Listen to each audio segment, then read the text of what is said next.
Pelatih Argentina U20 dibuat panik dengan kualitas timnas Indonesia. Timnas Indonesia wajib waspada, Raja Asia sedang eksperimen taktik baru. Lagi-lagi FIFA soroti timnas Indonesia. Rencana naturalisasi Eliano Raiders bikin Jepang khawatir. Jadi, simak informasi selengkapnya sebagai berikut.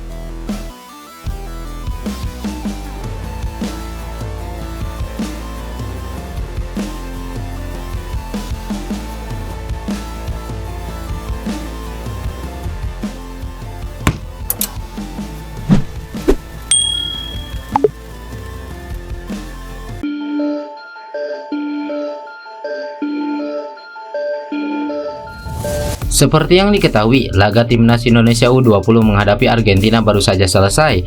Duel yang berlangsung di Korea Selatan ini cukup menegangkan.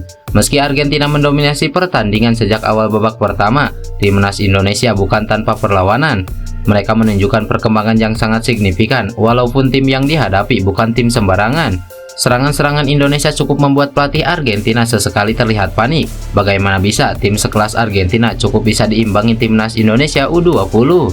Terlepas dari hasil ini, tentu laga menghadapi tim besar ini sangat berharga bagi Indonesia U20, sebab timnas Indonesia akan menatap ajang kualifikasi Piala Asia U20 pada September mendatang.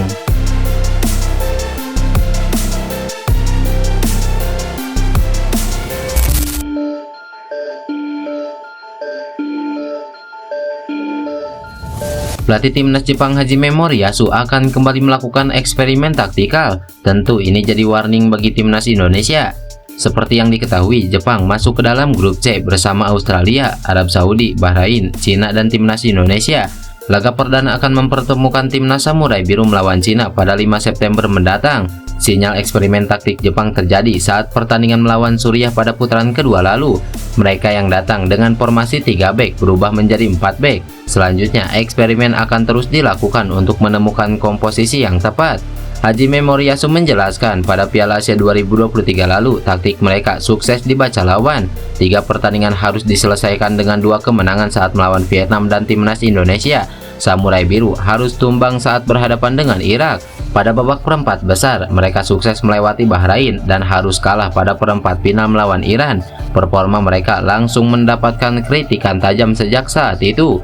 Hajime Moriyasu mengungkapkan formasi yang dinamis akan mereka coba, termasuk bagaimana transisi cepat bisa berjalan mulus saat bertahan dan menyerang. Selain itu, semua pemain harus bisa bermain dengan solid dan mengurangi kesalahan yang menguntungkan lawan.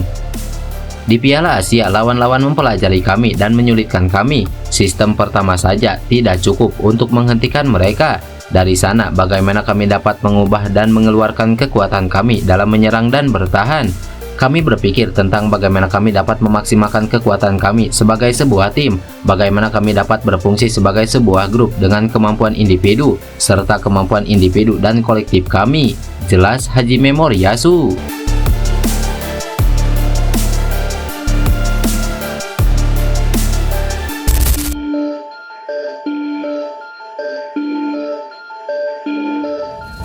Nama timnas Indonesia kini makin dikenal. Terbukti induk sepak bola dunia atau FIFA makin sering ulas skuad Garuda. Dalam beberapa tahun terakhir, perubahan besar sangat terlihat jelas di timnas Indonesia, khususnya selama dilatih oleh Sintayong. Sejak datang tahun 2020 lalu, kehadiran Sintayong memang sukses membuat perubahan buat timnas Indonesia. Imbas dari pencapaian tersebut, nama timnas Indonesia pun mulai mendapatkan sorotan dari media luar termasuk FIFA. Tak tanggung-tanggung, laman resmi FIFA kerap kali memberikan ulasan terkait performa timnas Indonesia. Pada edisi Juli 2024 lalu misalnya, FIFA dengan tegas memuji performa timnas Indonesia yang bisa menembus putaran ketiga kualifikasi meski punya peringkat yang rendah. Pihak Indonesia telah membuktikan bahwa mereka tidak terlalu peduli dengan apa yang ditulis di atas kertas. Sepak bola Indonesia sedang membuat kemajuan yang baik, tulis FIFA di laman resminya. Selain performa tim, FIFA juga menyoroti para penggawa timnas Indonesia. Teranyar, akun media sosial Instagram resmi FIFA mengulas keberhasilan JIJ sebagai pesepak bola pertama Indonesia yang mampu debut di kasta teratas Liga Italia. Seperti yang diketahui, JIJ baru saja memecahkan rekor dengan turun sebagai starter saat Venezia FC menghadapi Fiorentina pada pekan kedua Liga Italia.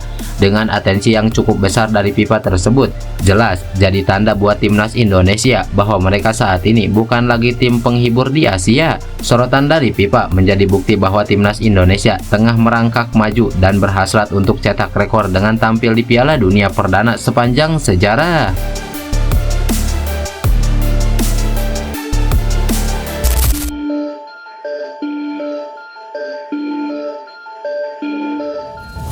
Di tengah hiruk-pikuk kompetisi sepak bola Eropa, sosok pemain muda keturunan Indonesia kembali menyita perhatian. Kali ini bukan Jen Revens yang mencuri sorotan, melainkan Eliano Reyders, adik kandung dari gelandang AC Milan Tijani Reyders.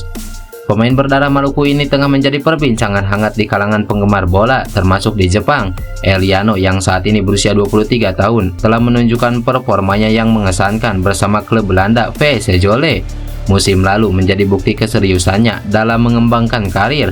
Dengan torehan 3 gol dan 1 assist dalam 32 penampilan di Eredivisie, kemampuannya yang versatile, mampu bermain sebagai sayap kiri maupun gelandang tengah, menjadikannya aset berharga bagi timnya. Kiprah Eliano di Eropa rupanya tak luput dari pantauan PSSI. Anggota Komite Eksekutif PSSI Arya Sinulinga dalam channel YouTube pribadinya mengisyaratkan adanya proses naturalisasi yang sedang berjalan untuk beberapa pemain, meski tak menyebutkan nama spesifik. Berita naturalisasi Eliano Reyders tentu menggemparkan media Jepang Football Channel. Mereka menyoroti potensi Eliano Reyders sebagai ancaman bagi tim nasional Jepang di masa depan jika ia benar-benar bergabung dengan skuad Garuda. Kekhawatiran ini bukan tanpa alasan, mengingat Indonesia dan Jepang tergabung dalam grup C kualifikasi Piala Dunia. Tentu saja waktu yang tersisa ini menjadi momen krusial bagi PSSI untuk merampungkan proses naturalisasi jika memang Eliano masuk dalam daftar incaran.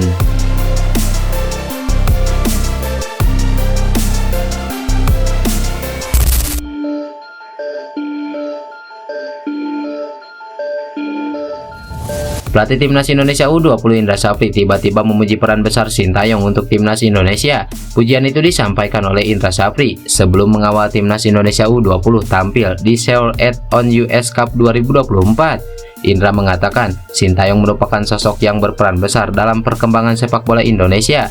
Sebagai mantan Direktur Teknik Timnas Indonesia, Indra bersyukur bisa bekerja sama dengan pelatih asal Korea Selatan itu.